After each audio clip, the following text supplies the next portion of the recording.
ប៉ុណ្ណឹងហោហាវិចាចាញ់ស្ដីបែមហើយល្វីងត្រីប្រយ័ត្នក្ដីស្នា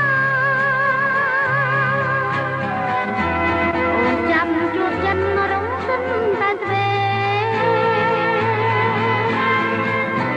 ពេលនោះប្រស្នាបែបបានពុទ្ធម៉ែ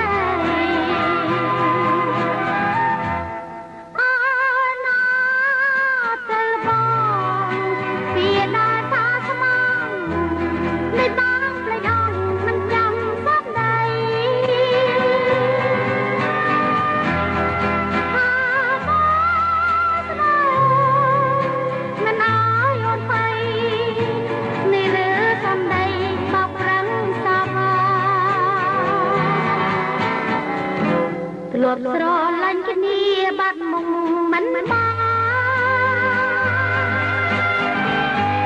ពេលលើប្រព្រៀនចង់កុំឲ្យណា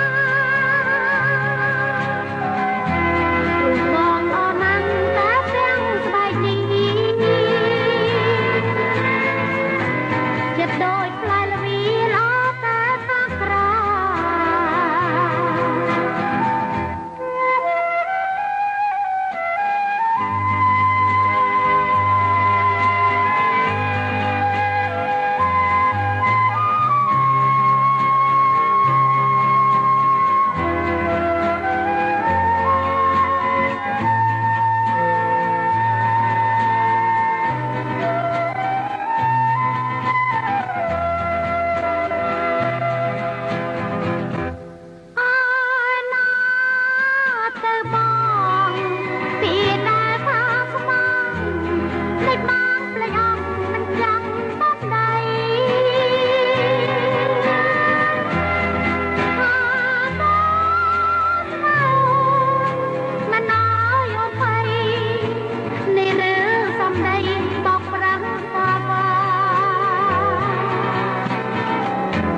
លប់ស្រលាញ់គ្នាបាត់មុខមិនបាន